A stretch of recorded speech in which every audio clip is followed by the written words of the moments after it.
Latar belakang konferensi meja bundar. Latar belakang konferensi ini adalah kegagalan Belanda yang ingin meredam kemerdekaan Indonesia dengan cara kekerasan. Hal inilah yang kemudian membentuk perwakilan Indonesia pada tanggal 11 Agustus 1949 untuk menghadiri konferensi meja bundar di Den Haag, Belanda.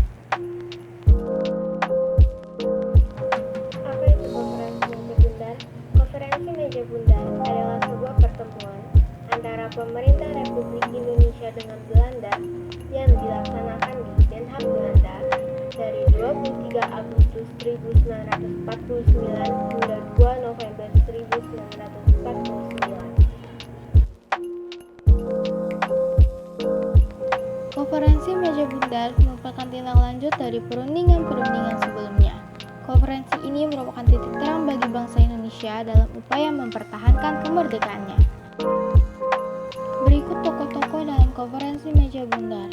Yang pertama ada Muhammad Hatta sebagai Ketua Delegasi Indonesia. Dan yang kedua ada Muhammad Rom sebagai Wakil Pimpinan Delegasi Indonesia. Dan yang ketiga ada Profesor Dr. Supomo sebagai salah satu anggota Delegasi Indonesia. Yang keempat ada Sultan Hamid II dari Pontianak sebagai pimpinan Delegasi BFO. Yang kelima ada Johannes Hanenkous Farmaseven sebagai Menteri Wilayah Seberang Laut dan pemimpin delegasi Belanda. Dan yang terakhir ada Tom Cruikshank sebagai diplomat dari Australia dan pengamat PBB. Tujuan diadakannya konferensi meja bundar.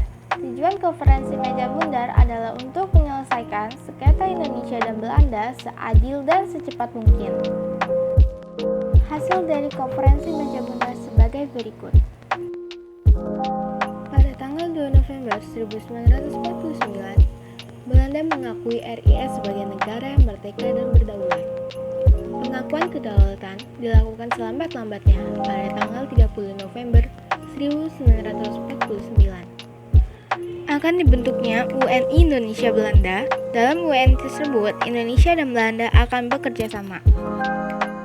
Selanjutnya, RIS harus membayar semua hutang Belanda sejak tahun 1942.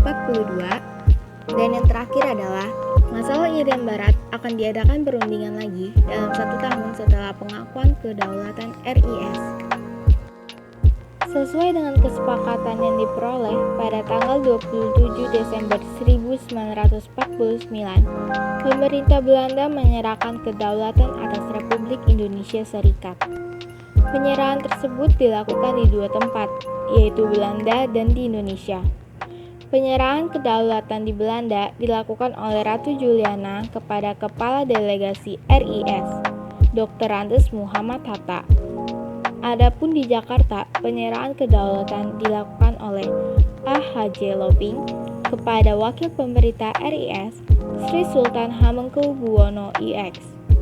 Penyerahan kedaulatan ini menandakan berakhirnya masa penjajahan Belanda di Indonesia secara formal.